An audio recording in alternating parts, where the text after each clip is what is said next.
오늘 이제 말씀을 이제 나누고자 하는데 우리 이사야서 말씀을 지금 계속 나누고 있는 중입니다. 이사야서의 아주 중요한 주제들을 하나씩 다루고 있는데요.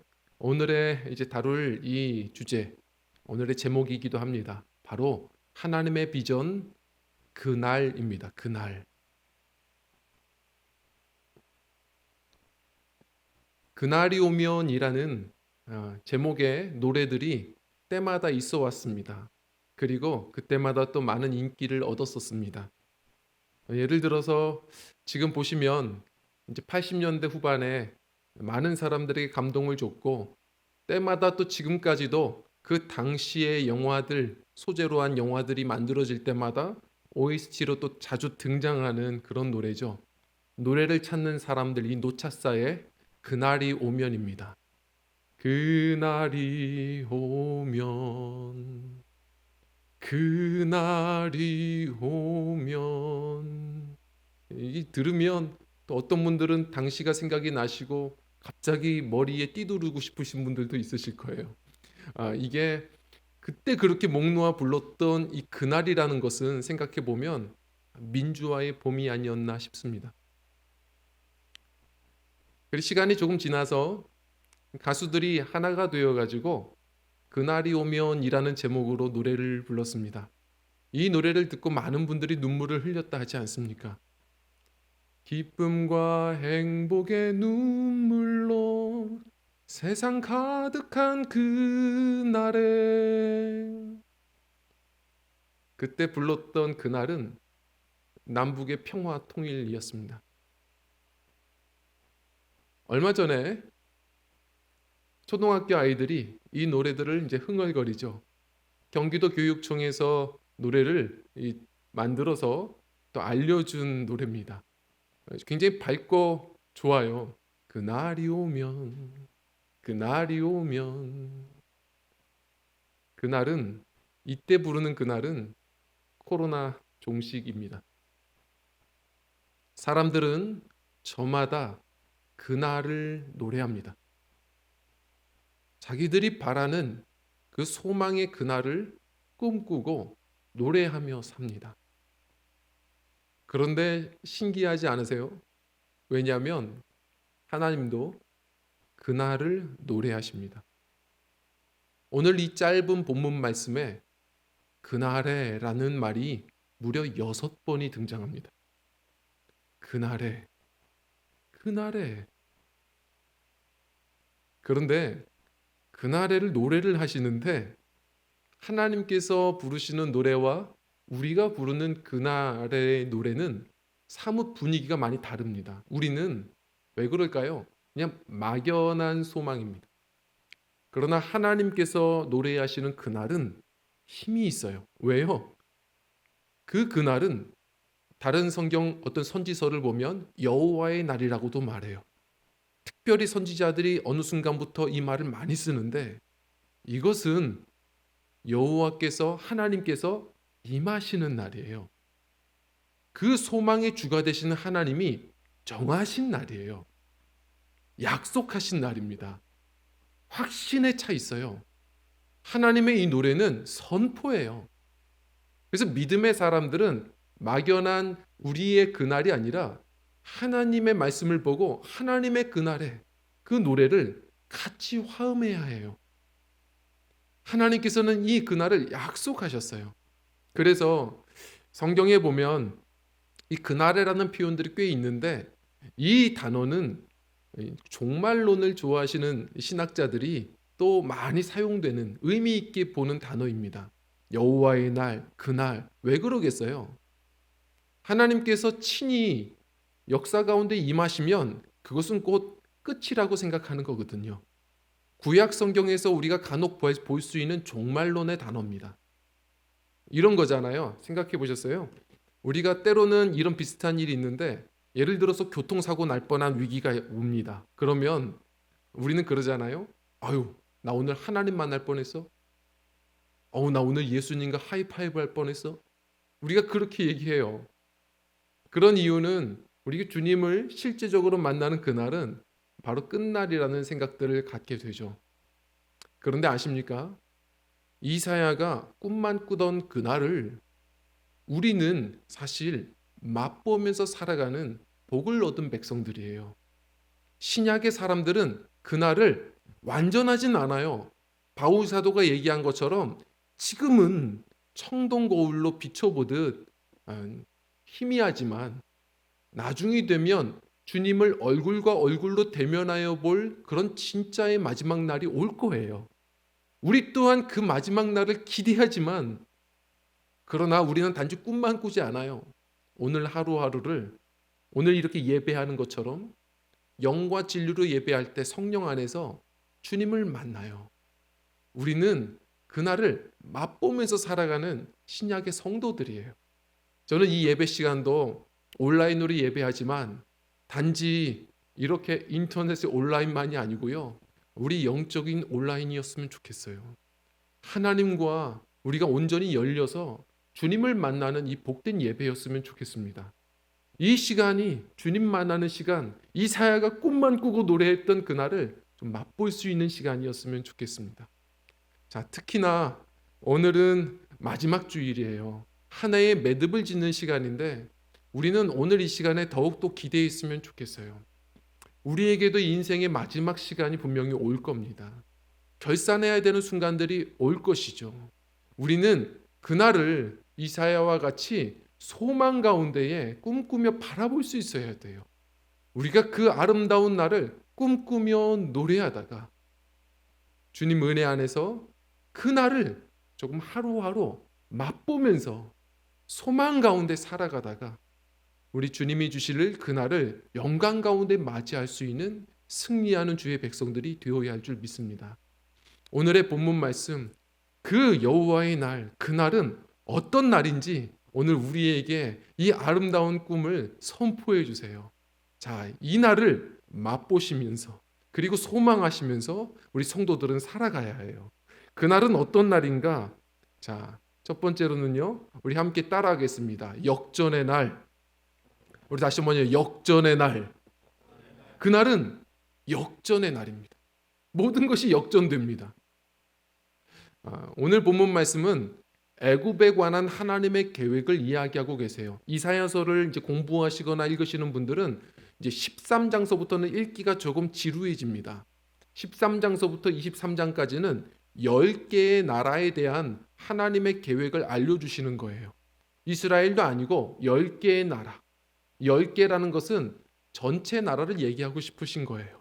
온 세계가 하나님의 것이거든요. 그 가운데 이 19장은 보시면 어떠세요? 애굽에 관한 하나님의 계획이 기록되어 있는 겁니다.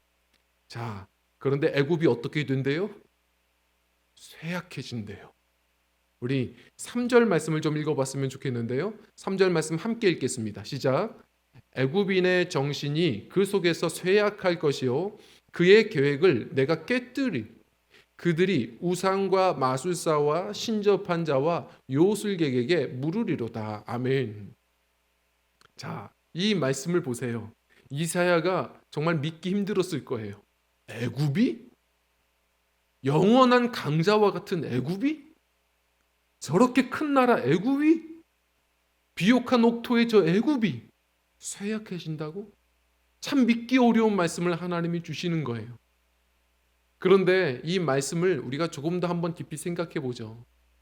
애굽은 단지 이집트만이 아니라 성경 가운데 보면 죄된 이 세상 나라를 이야기할 때도 많이 사용해요. 그래서 구원을 또한 출애굽이라고 말하지 않아요. 이 애굽, 우리가 가끔 이런 경험을 해요. 세상 나라가 너무 커 보여요. 그렇게 세상 질서, 다시 말해 죄와 사망의 법으로 살아야만 우리가 살 수 있을 것처럼 느껴질 때가 많잖아요. 나도 거짓말해야 좀 잘 살 수 있을 것 같고 좀 사기치고 내 맘대로 살아야 그나마 좀 숨쉬고 살 것 같은 이 세상의 모습 아닌가요? 주님 말씀 따라 살다 보면 망할 것 같고 죽을 것 같은 위기감을 느낄 때가 우리 성도들 한두 번입니까? 세상 나라가 너무 커 보이는 거예요. 그런데 하나님 뭐라고 하세요? 그거 부러워하지 말라는 거예요. 역전돼요. 자, 오늘 말씀 어떻게 얘기합니까? 3절 말씀 보면 먼저 정신이 쇠약해진대요. 지금 오늘날의 우리의 모습과 너무 비슷하지 않나요? 세상이 소유가 점점 늘어나요. 과학이 발전을 이룹니다. 그러나 여기서 이 쇠약이라는 말은 공허라는 의미가 또 있어요.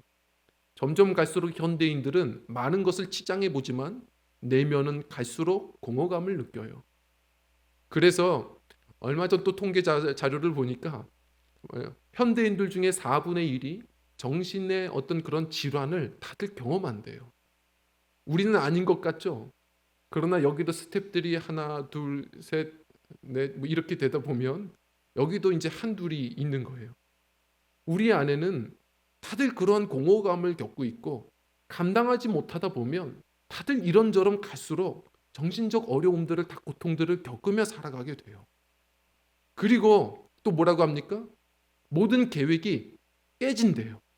우리도 그래 보잖아요. 이렇게 공부해보고 저렇게 예측해봐도 결국은 이 코로나 한 방에 모든 것들이 올 스톱되는 계획이 깨지는 경험들을 하며 삽니다.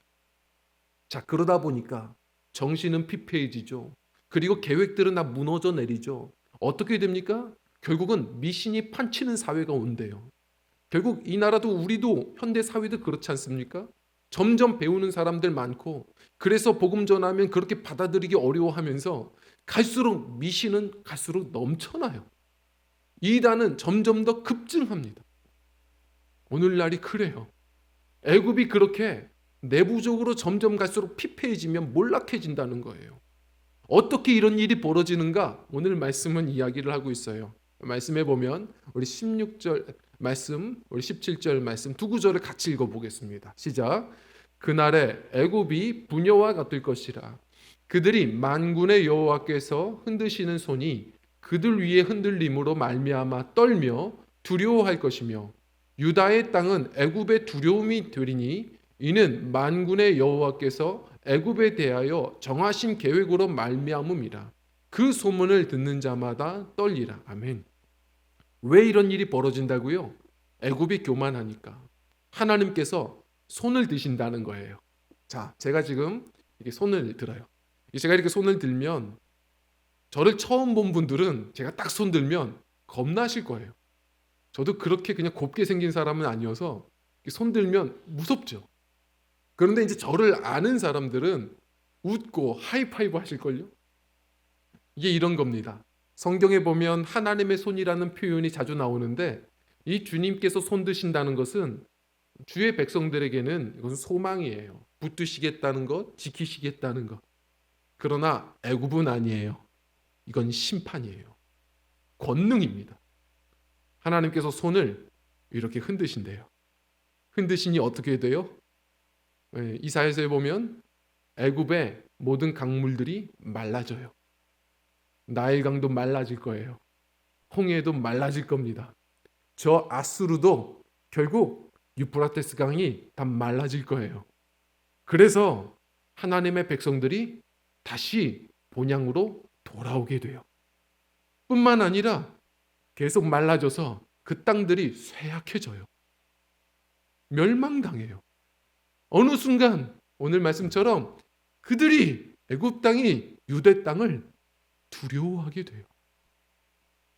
역전이 일어나요. 지금의 오늘의 모습이 몇십 년 전만 해도 상상을 하실 수 있겠습니까? 많은 것이 역전됐어요.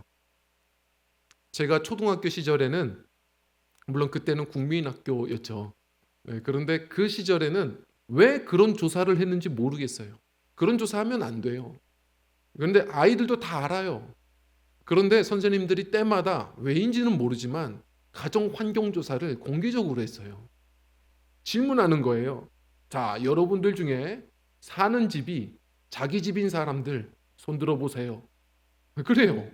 근데 솔직히 아이들이 다들 왜 아이들이 뭘 알아요? 그냥 내가 살면 자기 집이지. 월세 전세 몰라요. 그냥 다 들어요. 그럼 선생님이 머리를 긁적이시죠. 그리고 나서 두 번째 질문부터는 조금 그래도 여기서 갈라져요. 혹시 자기 집에 사는 집에 자동차가 차가 있는 사람들 손 들어보라고. 그러면 한 절반 정도가 이렇게 손을 들어요. 우월감을 갖죠. 그런데 혹시나 해서 또 선생님 물어보죠. 차가 2대인 사람. 그러면 정말 소수가 이렇게 손 들어요. 저도 들어요. 차가 세대인 사람 그러면 저만 들어요. 왜? 저는 교회 차도 저희 차인 줄 알았어요. 다 손 들어요. 그러면 다들 우와 하고 박수 쳐주고 그런 이상한 그런 분위기들이 있어 왔어요. 근데 그때마다 선생님이 했던 얘기, 저는 차가 세 대도 있다고 생각했지만 저희 차는 아니거든요. 선생님이 했던 얘기가 있어요. 모든 사람들이 다 자기 차를 끌 마이카 시대가 온다. 대학생들도 너희들이 크면 학교에 자기 차 끌고선 학교 가고 그럴 거야. 저는 믿지 않았어요. 그런데 그런 세상이 정말 오거든요. 이렇게 격세지감이라는 게 느껴지는데 우리 전쟁을 경험한 성도님들, 우리 권사님들은 어떠시겠어요? 그렇게 원조 바다에만 살았던 가난했던 이 나라가 정말 남을 돕는 나라, 경제 대국이 됐어요. 역전이 일어났다고요. 제가 어렸을 때만 해도 홍콩 배우들이 그렇게 인기가 많았어요. 기억나십니까? 이게 파들이 다 있었습니다. 주윤발 파가 있고 장국영 파가 있고, 그리고 주윤발 좋아하시는 분들은 라면만 먹어도 이쑤시개 꼭 그렇게 항상 하시고 거리 걸어도 꼭 이쑤시개 물고 다니시고 그랬어요. 지저분했습니다. 그렇게 물고 뱉고 그랬어요. 이 학생들, 청년들은 아마 잘 모르실 거예요. 근데 또 장국영파들은 공중전화 박스만 보면 막 들어가서 우는 연기하고 그랬어요.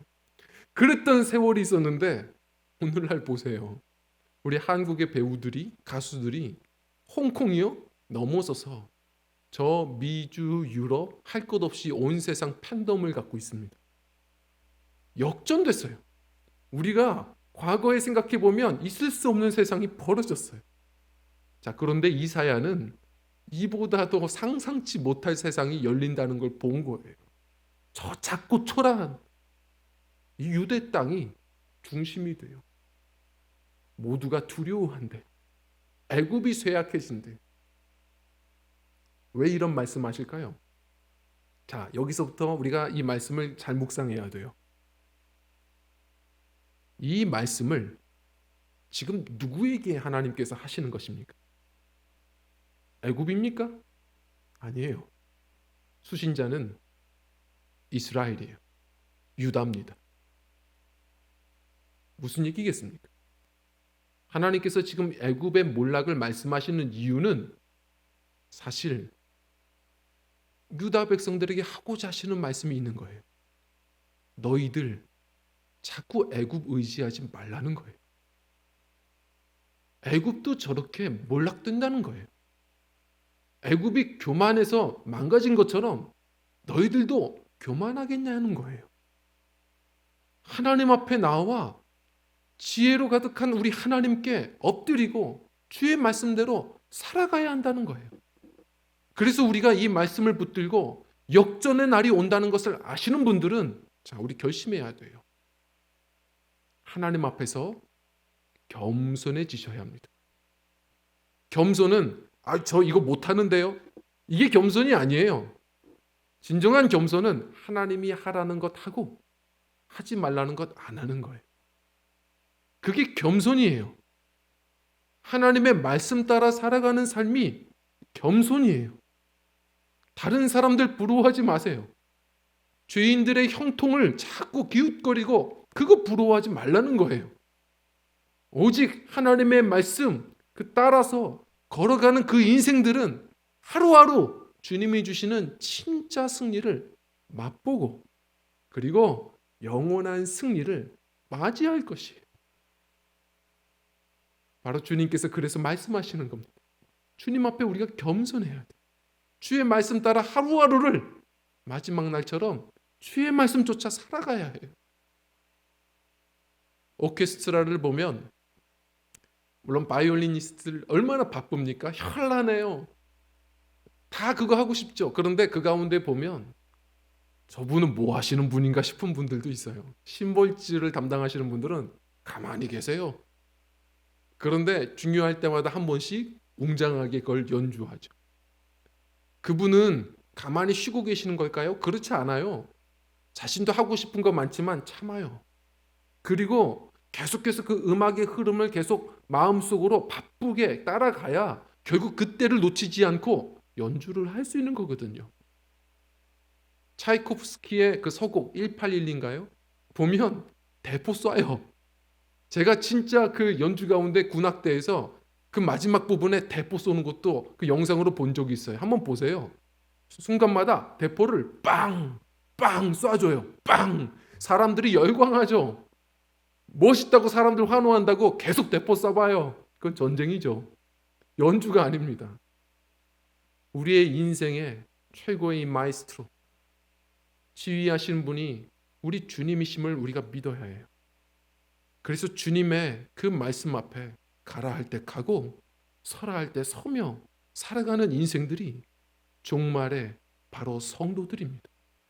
그들이 하루하루를 승리를 향하여 나아가는 바로 승리의 행진들이라는 것을 생각해 봐야 합니다. 20절 말씀은 이렇게 이야기하고 있습니다. 우리 한번 20절 말씀을 읽어보겠습니다. 시작. 이것이 애굽 땅에서 만군의 여호와를 위하여 징조와 증거가 되리니 이는 그들이 그 압박하는 자들로 말미암아 여호와께 부르짖겠고 여호와께서는 그들에게 한 구원자이자 보호자를 보내사 그들을 건지실 것임이라. 아멘. 자, 여기서 보면 우리는 그 구원자와 보호자가 누군지 알죠? 바로 예수 그리스도 아니시겠어요? 그런데 영어 성경에 보면 재미있는 표현이에요. 그 보호자를 챔피언으로 표현합니다. 챔피언. 예수님은 챔피언이에요. 단지 아수르 이기는 정도가 아니고요. 죄와 사망을 모든 것을 승리하시는 주님이세요. 그 주님의 손에 붙들려 우리 주님의 명령 따라 살아가는 그 인생들은 오늘을 이기고 진정한 승리를 또한 우리가 맞이할 수 있는 바로 우리 주님의 군사들임을 잊지 않으셔야 합니다. 겸손하십시오. 역전의 날이 옵니다. 부러워하지 말고 주님 말씀 따라 한 걸음 걸음 걷기를 결단할 수 있는 저와 성도님들의 삶이 되시기를 주의 이름으로 부탁을 드립니다. 그리고 두 번째로는요. 우리 그날은 어떤 날인가? 우리 한번 따라하겠습니다. 축복의 날. 그날은 축복의 날입니다.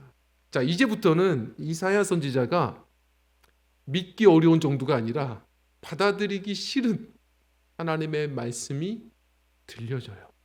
우리 24절 말씀 한번 읽어보도록 하겠습니다. 24절입니다. 읽겠습니다. 시작. 그날에 이스라엘이 애굽 및 아수르와 더불어 셋이 세계 중에 복이 되린. 아니 이게 무슨 말이에요? 그날이 되면 애굽과 아수르, 이스라엘 셋이 하나 된대요. 모두가 세계 중에 복이 된대요. 이거 받아들이기 힘들어요. 그렇지 않으세요?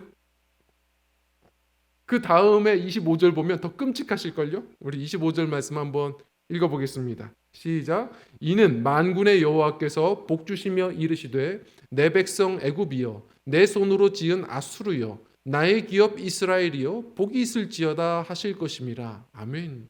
자, 정말 끔찍하죠? 구약 성경에 이런 표현은 여기 유일해요. 내 백성 누구요? 애굽이요. 내가 손으로 지은 아수르요. 저희 가정에 두 아이 중에 하나는 철저한 엄마 편이에요.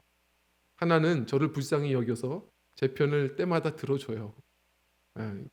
그런데 저는 둘 다 제 편이기를 바라는 마음이 있어서 한번 이번에 지난주인가요? 한번 제가 전략을 세워서 맛있는 걸 사줬어요. 맛있는 걸 원하는 거를 굳이 찾아서 사줬어요. 그리고선 딱 그때 엄마 없을 때 이야기를 했어요. 야, 요즘 엄마가 너희들한테 너무 잔소리하지 않냐? 너무 괴롭지 않아? 얘기했더니 갑자기 저를 그렇게 잘 따르던 이 엄마 편 둘째가 저에게 정색을 하며 얘기하는 거예요. 저는 아이가 그런 얘기를 하는 줄 몰랐어요. 갑자기 정색하더니 아빠는 엄마를 왜 그렇게 생각해? 제가 깜짝 놀랐어요. 아니 그냥 농담 삼아 한 건데 저를 사람을 그렇게 험담하고 나쁘게 보는 부정적인 인간으로 만들었어요. 그래서 정말 이제는 아무 말도 못하겠다. 그런 생각을 하는 인간으로 만들었어요. 그래서 아무 말 못하고 얘는 그냥 엄마 편인가 보다 포기하고 있는데 제가 한번 그런 경험을 했잖아요. 제가 주일학교 우리 아이들 보면 반가워서 막 이렇게 저렇게 인사해요. 너무 귀해요. 그런데 우리 교회 막내 아이죠. 예, 지금은 막내 아이인데 우리 하율이가 이상하게도 저만 보면 울어요. 저만 보면 계속 울어서 자꾸 청년들이 처음에는 이렇게 웃다가 제가 걱정되더라고요. 우리 성도님들이 보면 저의 영성을 오해할까 봐 이거 어떻게든 이거 해결해야 되겠다 싶어서 자꾸 얼굴을 보여주고 이리 웃고 저리 웃고 익숙하게 만들려고 노력했어요. 그런데 그 모습을 언젠가 한번 보던 둘째가 저기서 달려오더니 아빠 서운해지려고 하네. 우리하고는 놀아주지도 않더니 이렇게 얘기를 하는 거예요. 제가 이때 느낀 건 뭐냐면 이런 저런 상황이 있어도 이 아이는 적어도 이 아빠가 다른 사람의 아빠가 되기를 바라지는 않는 거예요. 이게 우리 마음이에요. 이해가 되시죠? 이스라엘 백성들이 그런 마음이 있었어요. 이스라엘 백성들은 선민의식이라는 게 있었어요. 자기들만 특별한 민족 그리고 모든 이방은 결국 때가 되면 역전의 마음은 있었는데요. 거기서 끝이었어요. 결국은 그들은 그래서 결국 지옥의 불쏘시개가 될 거라고 생각했어요. 선민의식에. 그런데 하나님께서는요. 이사야에게 알려주시는 거예요. 결국은 모든 나라를 흔드실 거예요. 그러나 그 흔드셔서 죄를 떨어뜨리시는 것이지 결국 깨닫고 회개하여 돌아오는 사람들은 다 내 백성이라는 거예요. 하나님의 관심은 잊지 마십시오. 선민이 아니에요. 만민이에요. 교회는 어떤 곳입니까? 만민이 기도하는 집이에요. 그런데 우리의 마음을 한번 돌아보실까요? 오늘날 우리의 마음이 특히 한국 교회를 진단하시는 분들이 얘기하는 것처럼 새로운 선민의식이 있어요. 나만 복 받으면 돼요. 그리고 딱 선 긋고 복음을 잘 받아들이지 않은 사람 보면 그냥 지옥 갈 사람이야.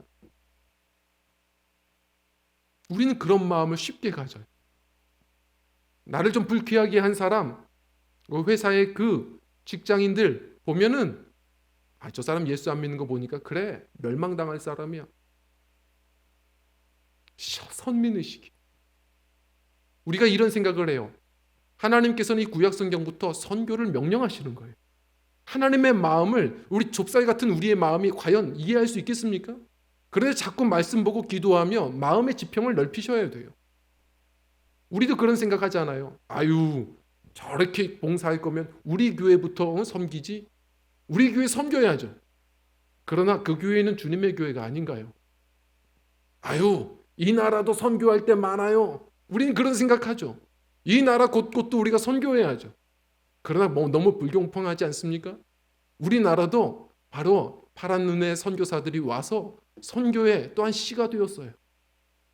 곳곳에 모든 곳이 열방이 다 하나님의 세계예요. 우리가 그 마음을 함께 갖고 선교의 꿈을 꾸며 나아갈 수 있는 선교 공동체들이 되어야 해요.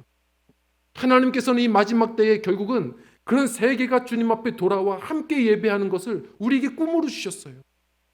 물론 우리가 할 수 있는 일들이 많지는 않아요. 그러나 선민의식에 빠지지 말고 만민의식을 가지고 우리가 마음의 지평을 넓히고 오늘 우리가 할 수 있는 일, 주님의 꿈을 함께 꿈꾸고 이 복음의 작은 심지가 될 수 있도록 우리가 그렇게 살아갈 수 있어야 합니다. 복음의 심지가 되셔야 돼요. 할 수 있는 일들이 많지는 않아요. 그러나 기억하십시오. 하나님이 약속하신 것이고 하나님은 하나님 스스로 이 일을 이루어 가실 거예요. 그러나 주님의 사람들, 깨어 기도하는 사람들을 통해서 그 심지들을 통해서 결국은 그 때를 만들어 가실 거예요. 저는 그런 작은 심지 되셨으면 좋겠어요. 저 복음에 대해서 선교에 대해서 설명하시는 분들 중에 이렇게 설명하는 분들이 있어요. 복음은 벙커 CU와 같다는 거예요. 벙커 CU가 뭐냐면 원유를 우리가 이 증류에서 얻으면 먼저 이렇게 휘발유도 나오고 그러잖아요.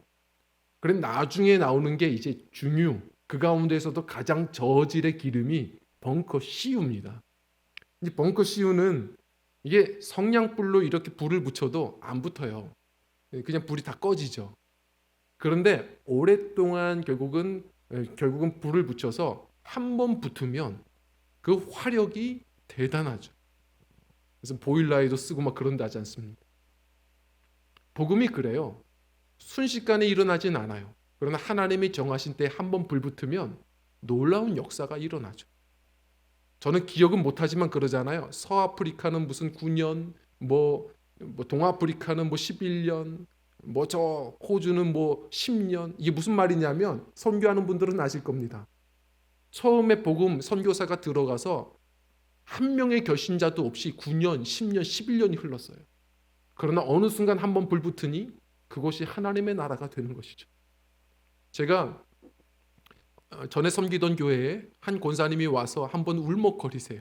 왜 그러세요? 그랬더니 지난 날을 얘기하시는 거예요. 자신이 이 가정에 시집 왔을 때에는 한 명도 예수 믿는 사람이 친척들 가운데서도 한 명도 없더래요. 시어머니가 자기를 보자마자 하셨던 얘기가 아이고 우리 집 이제 망했다. 예수 믿는 애가 왔다. 그랬대요.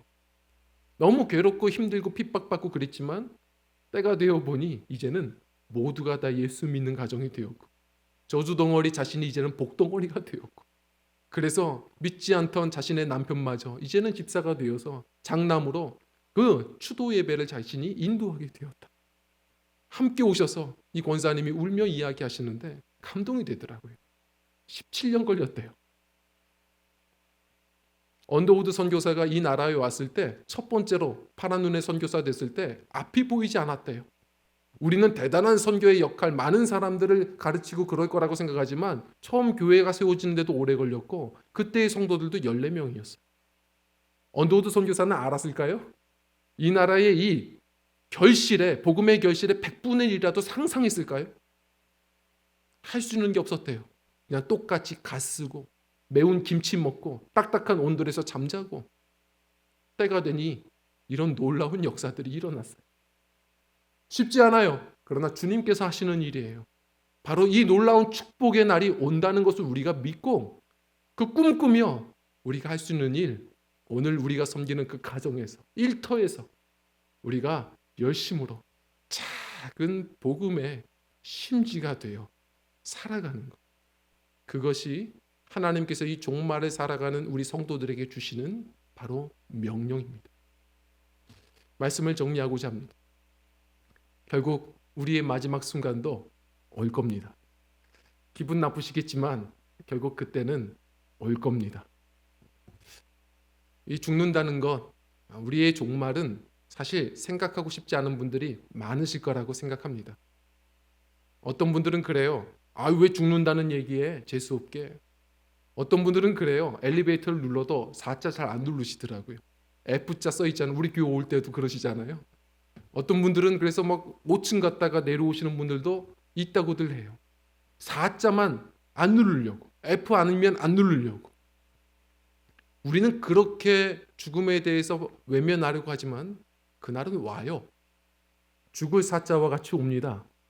죽을 사자를 파자하면 한일자에 저녁 석자에 그리고 비수 비자입니다. 피할 수 없는 한날 밤의 비수처럼 올 거예요. 우리가 이 세상을 이별하든지 주님께서 이 땅의 약속대로 재림하시든지 반드시 우리 인생 역사의 끝장을 떼는 그 순간이 올 겁니다. 어떻게 사시렵니까? 제가 정말 가슴 아팠던 것은 얼마 전 이 목회 연구 데이터에서 또 발표를 한 것이었는데요. 아무리 죽음을 우리 청년들이 외면하고 살지라도 40대 이상 꺾이기 시작하면 80% 정도가 78% 평균이 죽음에 대해서 많이 생각하며 산답니다. 피할 수 없어요. 그런데 더 안타까운 것은 그 죽음에 대해서 생각을 할 때 한 59%, 60% 정도가 두려움이 있답니다. 하루하루 40대가 넘어가면 그래서 두려운 거예요. 그런데 이상하지 않아요?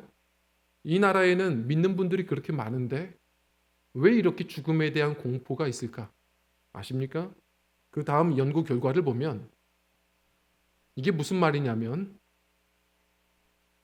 죽은 후에 천국에 갈 것이다라고 생각하는 사람들이 극히 드물고 뭐라고 얘기하냐면 예수 믿는 자들 중에서도 천국을 믿는 사람들, 천국에 대한 구원에 대한 확신이 있는 사람들이 믿는 자들 중에 반밖에 되지 않더랍니다. 심각한 문제입니다. 그리스도인들은 천국 복음이 있어야 합니다. 끝날을 어떻게 바라보느냐에 따라 오늘이 바뀝니다. 그 마지막 날이 축제라고 꿈꾸는 사람들은 오늘 노래와 파티복을 준비합니다. 그러나 그 끝날이 전쟁이라고 생각하는 사람들은 무기와 유언장을 준비할 겁니다. 우리 성도님들의 그 끝날은 어떤 날입니까? 하나님께서 말씀하시는 그날이 우리 성도님들의 그날이었으면 좋겠습니다. 마지막 날, 역전의 날, 완전한 축복의 날, 그날은 반드시 옵니다. 그 영광의 날을 노래하며 오늘을 주님 은혜 안에서 이사야가 부러워할 만큼 좀 맛보면서 살아갈 수 있는 믿음의 나날들이 되셨으면 좋겠습니다. 하루하루를 우리 손가락 사이에 빠져나가는 그런 모래알처럼 살지 않았으면 좋겠습니다. 에베소서 말씀을 보면은 세월을 아껴라. 이 아끼라는 말은 엑사고라죠. 이것은 낚시하라입니다. 세월은 이 한 해도 돌아보면 정말 그냥 물과 같이 흘러갔습니다. 어떻게 낚시합니까? 그 시간을 뭐라고 말하죠? 성령에 충만하라. 성령에 충만하여 주님 말씀 따라 복음 전하며 우리가 그렇게 살아갈 때 그것이야말로 이 흘러가는 시간을 영원으로 건져 올리는 삶이라는 것을 잊지 않아야 합니다. 이 하루하루 우리 성도님들 결단하며 살아갔으면 좋겠습니다. 2020년도도 이제 끝나가는 것처럼 반드시 우리의 인생 마지막 때도 피할 수 없이 찾아온다. 그날이 두려운 날이 아니라 승리의 날, 축복의 날, 영광의 날이라는 것을 다시 한번 우리가 주님과 함께 노래 부르고 이 하루하루 영원으로 건져 올리는 우리 시간의 귀한 청지기들, 말씀과 복음으로 무장하여 살아가는 승리하는 믿음의 행진들이 되시기를 주님의 이름으로 간절히 부탁을 드립니다. 시간 우리